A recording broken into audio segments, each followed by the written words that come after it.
What's up guys, it's Lord Both here with another video, and we are talking Helldivers again. Helldivers 2 devs are in trouble once again as their recent update patch has not been well received. Oh shit, here we go again. This article from Dextro says Helldivers 2 players may let Super Earth burn to protest controversial patch. Helldivers 2 community is willing to let the automatons take Super Earth to protest the controversial escalation of freedom nerfs. Arrowhead unleashed the Escalation of Freedom update on August 6th to the delight of players. However, excitement quickly escalated into resentment when the community realized the severity of the latest balance adjustments. Helldivers 2 weapons and stratagems, such as the G31 grenade pistol and the orbital 120mm HE barrage, received nerfs targeting ammo capacity and cooldown periods. The flame effects took the biggest hit. To make fire work more realistically, the studio reduced the effectiveness of flamethrowers and alike. Such changes especially rocked the community since the new premium war bomb, Freedom's Flame, includes several incendiary weapons.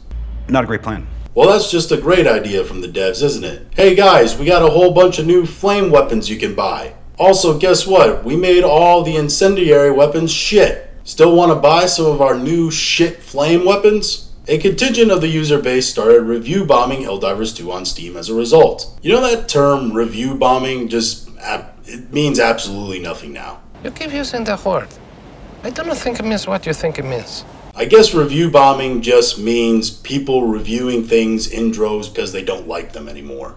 It used to mean that people were specifically disliking a piece of art or product just because of the person's views who created it, whether that's for political, social, or religious reasons. Now it just means, oh, they don't like this thing we did that is objectively shitty, so a lot of them decided to give us a negative review. Well, it's review bombing then. So review bombing just means that people speak their mind essentially on the product that you produced.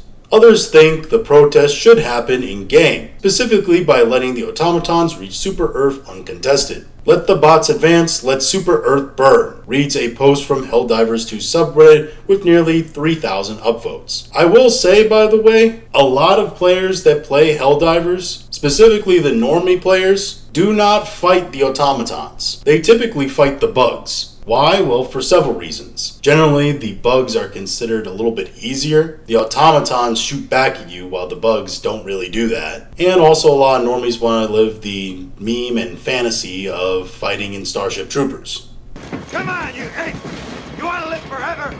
So the people who fight against the bots in this game, let's just say they're the more dedicated hardcore players. So I would venture to guess that there's probably a lot less Helldivers fighting against the bots than there are bugs. So if you piss off the automaton players to the point where they do this kind of protest thing, there's a good chance that the automatons could reach Super Earth.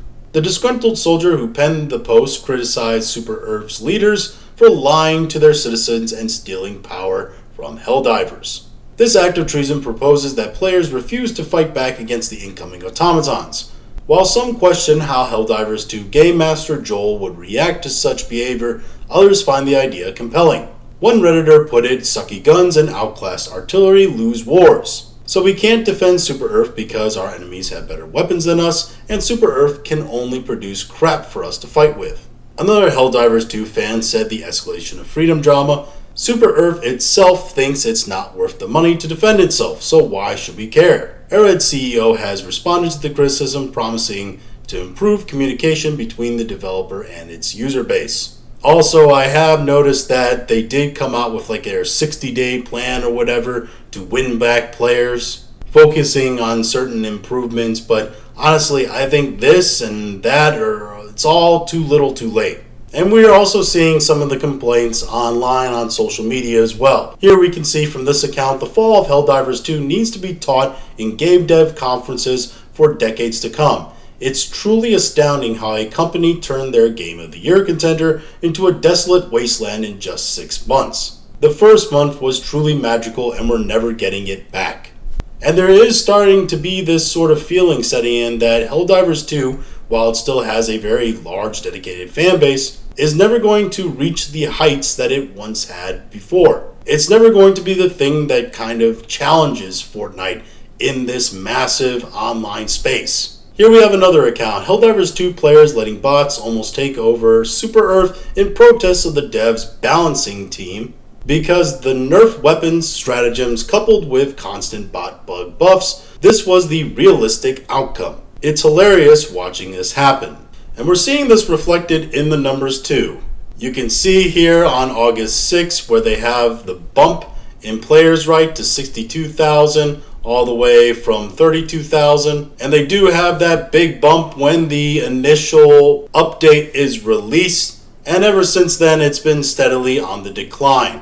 We're essentially already back to the numbers that they were getting before the update was released. Hiya! Now I've said it once and I'll say it again.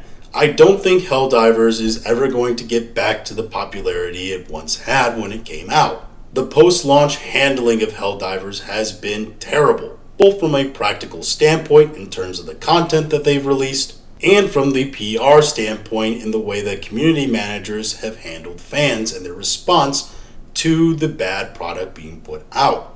Now, can Helldivers still get a boost to increase its numbers to maybe, say, half of its highest point? It's quite possible, but they'd have to have a pretty major overhaul and they'd have to do it pretty fast before the end of the year. And quite honestly, I just don't think that they're going to get there. But these are just my thoughts on this call to let the automatons take over Super Earth from the Helldivers fans, as well as the poor reception of the new patch put out by Helldivers. Just in general, if you have your own thoughts, go ahead and leave them in the comments. If you liked this video, go ahead and like, share, and subscribe. If you didn't like this video, I appreciate you listening to all of it, and we'll talk to you again later.